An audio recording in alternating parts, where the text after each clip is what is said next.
fiscalização na internet. Abrimos o debate neste fórum com o Dr. Domingos Azevedo, bastonário da Ordem dos Técnicos Oficiais de Contas. Muito bom dia.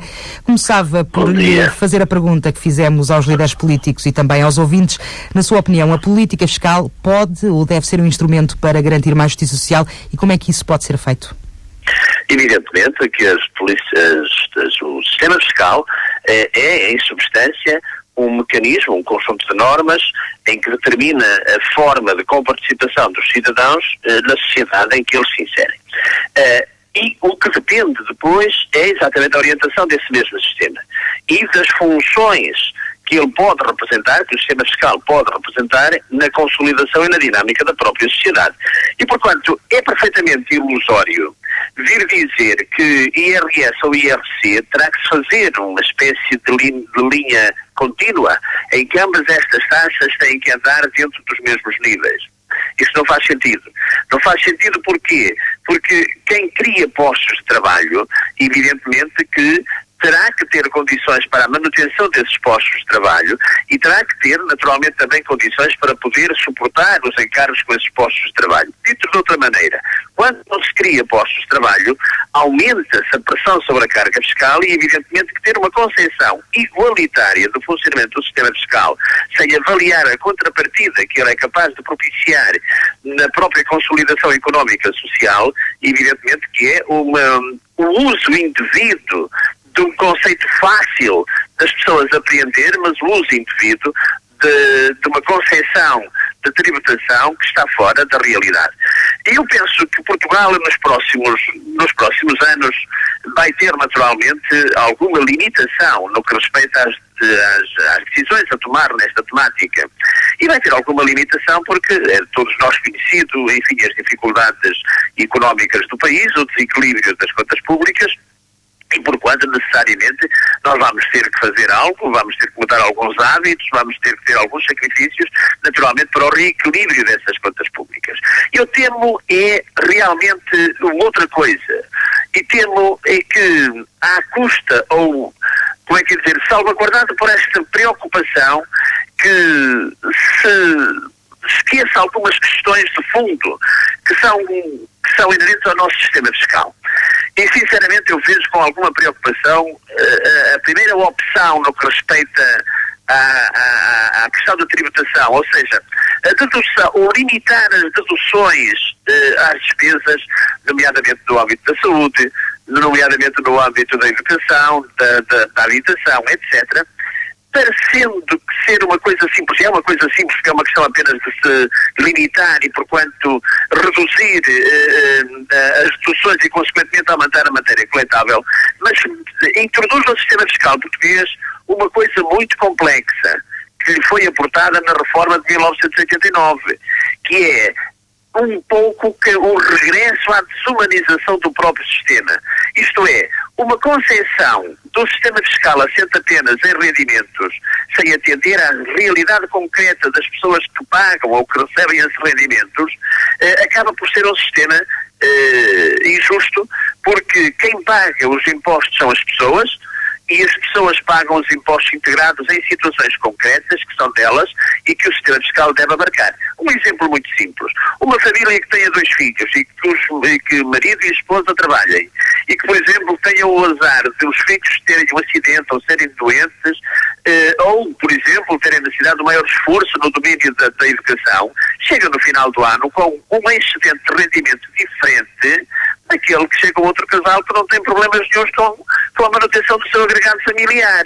E, portanto, quando nós, e esta é a minha grande preocupação, é que se retira ao sistema a humanização que a reforma de 1989 veio trazer ao sistema fiscal português. Ou seja, integrar essa capacidade financeira para pagamento de impostos na realidade concreta da vida que as pessoas têm do dia-a-dia.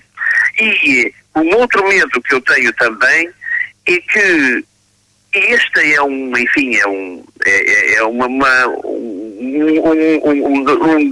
conjunto de dados que nos vem surgindo. É que, infelizmente, hoje é ocupado, ou seja, é perturbado pelo sistema de fiscalização do cumprimento das obrigações tributárias quem está por dentro do sistema. E, porquanto, todos aqueles que, pelas mais variadas formas, muitas vezes não fazem declarações, têm pessoas a trabalhar, 50 pessoas têm na Segurança Social 10 ou 20, que têm pessoas que não fazem descontos delas, etc. Estas situações devem ser permanentemente acompanhadas no sentido de crime, de castigar severa e exemplarmente aqueles que não cumprem, para que aqueles que cumprem não andem a ser permanentemente perturbados com o seu cumprimento. Dito de outra forma, eu penso que também é necessário nós termos algum, e aqui penso que temos algum espaço de manobra, de alargarmos de forma a trazermos para a malha da tributação aquelas situações que delas neste momento andam arredadas, quer seja por encampamento puro e simples, quer seja por adulteração das situações aparentemente cumpridoras e que no fundo acabam por não o ser. E por isso o que isto pressupõe é uma fiscalização efetiva, objetiva e uma fiscalização fundamentalmente direcionada para aquelas situações que não cumprem. Por exemplo, eu penso que, e nós portugueses temos que ter essa consciência, nunca nos esqueçamos que quando um dos nossos conhecidos, enfim, quando uma pessoa foge às suas obrigações sociais, não está a prosticar o Manel ou o Joaquim ou o João, individualmente, está a prosticar-nos a todos nós, porque acabamos por ser todos nós, que acabamos por pagar de uma forma direta ou indireta estas questões através de reformas, a diminuição de reformas, através da diminuição da comparticipação nos medicamentos, através da existência, por exemplo, de sistemas de educação que preparem melhor os nossos filhos, através da segurança. É importante que os portugueses que se compenetrem de que realmente aqueles que não cumprem com as obrigações tributárias perante a sociedade acabam por nos trazer para nós maiores obrigações, porque, como dizia o professor Sousa Franco, e muito bem, onde todos pagam, todos poderão pagar menos. Onde pagam apenas alguns, esses têm que pagar muito mais. E nesse combate, Dr. Domingos Azevedo, que foge ao cumprimento das suas obrigações e parece que a sociedade ainda aplaude estes comportamentos, é tempo de arrumarmos definitivamente com estas ideias, e todos nós somos iguais em direitos e em deveres. E nesse combate, Dr. Domingos Azevedo, é essencial também melhorar a eficácia dos tribunais tributários? Evidentemente que sim. Eu gostaria de dizer, porque penso que é importante, nós evoluímos de uma forma extraordinária no que respeita à gestão da coisa fiscal, do ato fiscal. A verdade tem que se dizer, e graças a um serviço muito bem organizado, teve os seus problemas, o que é natural, as coisas novas podem gerar sempre alguns problemas, mas a Direção-Geral das Contribuições e Impostos tem tido, realmente os portugueses devem a esta instituição, porque eles têm tido um comportamento extraordinário da exigência do cumprimento destas obrigações. Agora, há um conceito, na minha opinião, errado. Os atuais concepção, conforme foram criados os atuais tribunais tributários, na minha opinião, foi um erro terrível. E foi um erro porquê? Nós não precisamos de mais tribunais. Nós não precisamos de mais conflitualidade. Ela existe e nós vemos os problemas que temos na gestão dessa conflitualidade dos tribunais, em que 10, 4, 5, 6 anos, depois é que nos aparecem as decisões quando nós já não podemos fazer nada. E por isso desacreditamos na justiça. O que nós temos é uma outra coisa muito mais importante. É pôr quem percebe das coisas a falar das coisas. E os atuais tribunais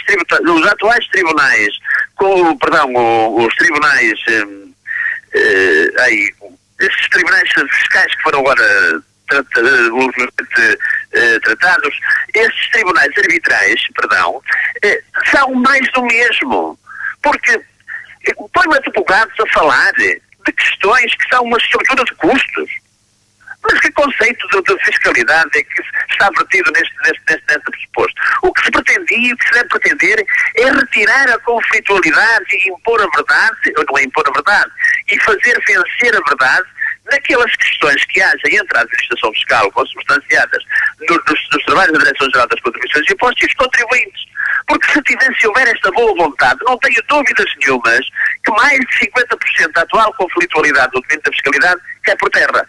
Porque algumas delas são erros dos próprios serviços que poderiam ser imediatamente retificados e não estar a sobrecarregar os tribunais tributários com estas questões lá na Caprina, porque deixar os tribunais decidirem as grandes questões, porque senão acabamos por pôr tudo ao mesmo nível e a não resolver nada. E por isso, com toda a honestidade, penso que aquilo que hoje foi acometido aos tribunais, aos novos tribunais, deveria chamar-se de uma outra coisa, deveria chamar-se de comissões de conciliação, em que se reabria o processo com intervenientes diferentes, no sentido de averiguar da possibilidade de chegar a um consenso e aí sim, então, avançarmos com a eliminação destas questões.